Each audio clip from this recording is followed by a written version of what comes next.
So, it's only just now come to my attention that I've never actually properly talked about Remnant 2 on this channel. I've brought it up a whole bunch of times in other videos, but now that the game's been out for a minute and had all of its DLCs released and such, maybe it's time to actually give it the time of day, all to itself. If you've never heard about this game, or even if you have, I want to talk about it today because it's possibly in the best state that the game has ever been in. I want to do this video for a whole bunch of reasons, but another pretty important one is that I actually started my whole video essay escapades with the first Remnant game. So let's come back full circle. To my friends, subscribers, and other random people on the internet, here's my video on Remnant 2. Possibly the best Souls-like experience in the entire subgenre.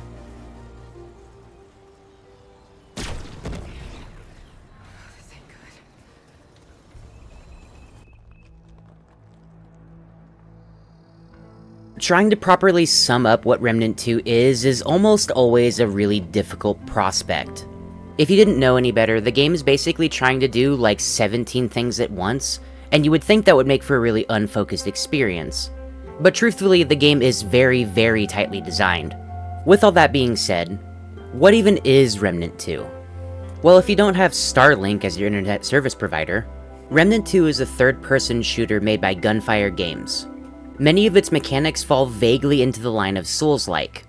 There's build crafting, character customization, and of course, unforgiving difficulty, so long as you don't know what you're doing. On top of all of that, it also has procedural generation mechanics, something sort of akin to a roguelike. It's all of these aspects of design that really sets Remnant 2 apart from other Souls-likes, and as a result is probably my favorite non-FromSoft Souls game. Like many Souls-likes, the first important decision that you make is picking a class. The game here calls them archetypes. When you first start creating your character, you only have access to 3 archetypes, and picking an archetype will dictate things like your individual class perks, things like doing more melee damage and such, reloading faster, more crit, blah blah blah. What it also gives you access to is your prime perk.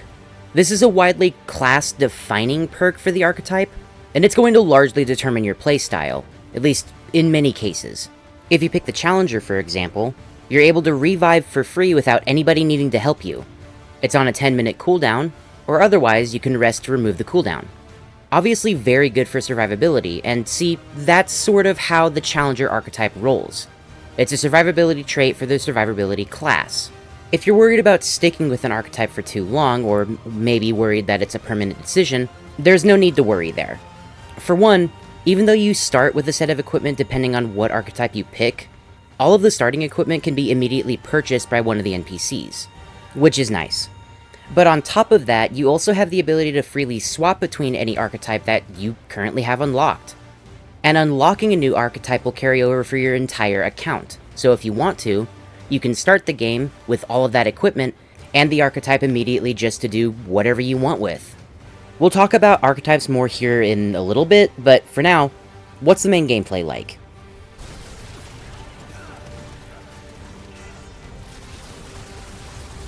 The main gameplay of Remnant 2 mostly consists of you traveling to other alternate worlds in order to get more equipment for your character. Build crafting is more or less the name of the game here. While you do start with several pieces of equipment for your archetype, there's kind of a whole bunch that you can find depending on what world that you go to.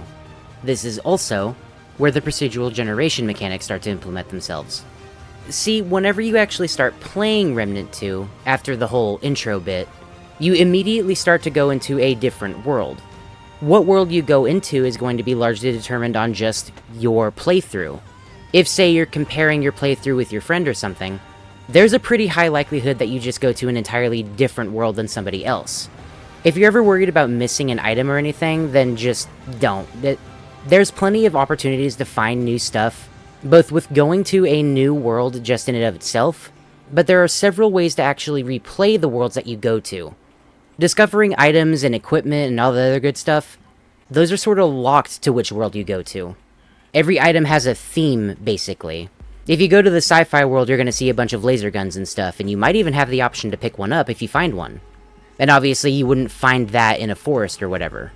This is all well and good, but I should probably mention two, technically three things that are pretty important when regarding Remnant 2 just sort of as a whole. For one, in case anybody was wondering, where's Remnant 1? How do I think about Remnant 1? Should I play that one first? No, frankly, you can skip Remnant 1 and just go straight into Remnant 2 and it's fine. Remnant 2, in every way aside from maybe a handful of missable items, it's a straight upgrade. You may have a concern for, oh, what about the story follow-up or whatever?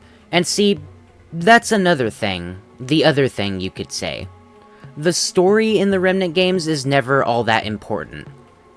It has its moments here or there that are just kind of a little cool, I guess, but the story's not important. You're here for the gameplay, you're here for the weird roguelike shooteriness. And that part, sort of taking the focus of the entire game, they double down on it, and it does just make for a really good experience all across the board. I should also probably mention that the game has bugs.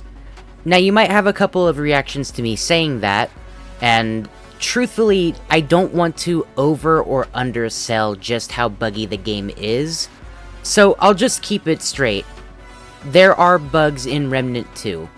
You'll have some BS deaths, but it's not going to, like, ruin your experience or anything.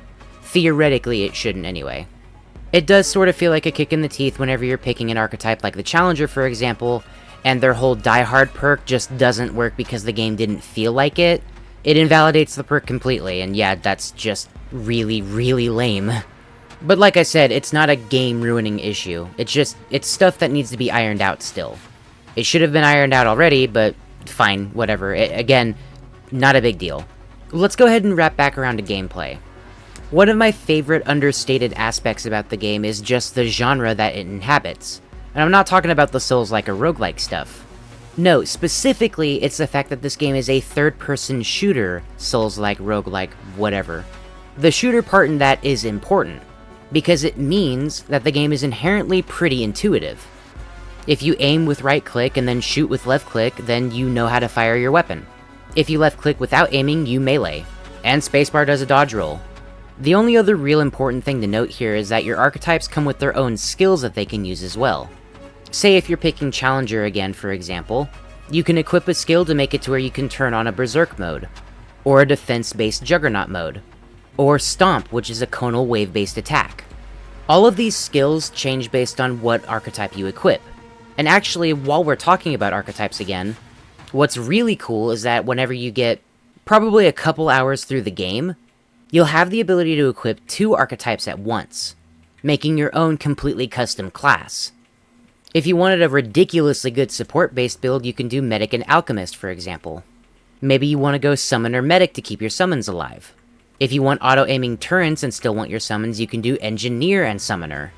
If you want good range and melee damage, you could do Challenger and Gunslinger.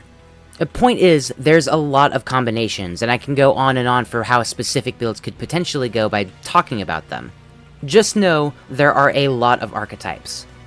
During your first playthrough, you do have to find and therefore unlock the archetypes, but once you do, any future character you make, regardless of what mode you pick, will be able to play that archetype from the beginning. And they still come out the box with all of their equipment and such. Their cool, unique armor and weapons that they get, which can genuinely be a whole reason for why you pick the archetype. Because also, what's really nice is that there's no cost to equipping an archetype. You can freely put them on or take them off whenever you want to, and just swap them out if you feel like you need to. You do have to craft them, but it's like a quest line thing, it's not really that big of a deal. And man, you want to talk about weapons? There's a ton of primary and secondary weapons that just can cover any base you can imagine. Pistols, shotguns, rifles, SMGs, weird stuff. There's a grenade launcher, there's alien space guns, just way too many options. And if you feel like doing a melee build, there are tons of good options there too. Several of the melee weapons have a projectile associated with them. Many of them have innate lifesteal. Or, you know, some of them just hit really hard, and that's okay too. What's more, the method to unlocking all of these weapons are in their own way really cool too. They're all practically quest lines, and many of these quest lines actually have multiple ways to solve them, resulting in different rewards. This can get kind of annoying a little bit, I guess, if you don't know what to expect or what reward you think you're going to get out of it. So I mean, you could just look it up if you wanted to. But despite the story not necessarily being the coolest thing in the game, a lot of the quests are really involved. They'll have you doing stuff like looking at items in your inventory and like sort of doing this Resident Evil 1 thing where you go and inspect it and oh hey, there's a button on the back of this book and it opens a secret compartment or something. Like, that's just cool. If you're wondering about the length of the game, the truth is that Remnant 2 is a game that basically needs to be replayed a whole bunch of times. It sort of demands that from you. There are multiple difficulties and you should be starting at the easiest difficulty if you've made a fresh character. But once you get through the campaign and everything and you feel adequately prepared, that's when you start moving up in difficulties. And doing so will obviously get you like better rewards and such. You even have options for not doing the quests that an equipment piece requires of you. Newly added as of a couple of updates ago, Remnant 2 reintroduced the boss rush mode in Remnant 1, and they changed how the rewards work a little bit. Now you randomly get an equipment piece that is normally tied to a quest. It is entirely random, but it makes cleanup really easy. And while boss rush has been reintroduced into Remnant 2, it's pretty different from Remnant 1. But widely speaking, I think they're all changes just for the better. If you still find yourself worrying about the length of Remnant 2, then you can opt for the game's $10 DLCs. There are 3 of them, and they expand upon the worlds that you already go to in Remnant 2. This is maybe a little bit of a downgrade from Remnant 1 just because each DLC was its own world that you could go to, completely fleshed out with its own NPCs and new themes and such. But the 3 DLCs they added for this game are not like bad or anything. It makes all the worlds feel wider and like they have just more stuff going on in them. Which, I mean, hey, I'll take that, that's cool. If I was allowed to, I really could just go on and on and on about Remnant 2. This really is my favorite non-From Software Souls-like. And I mean, hey, if you find yourself at all interested, then you can check out the game in the link in the description.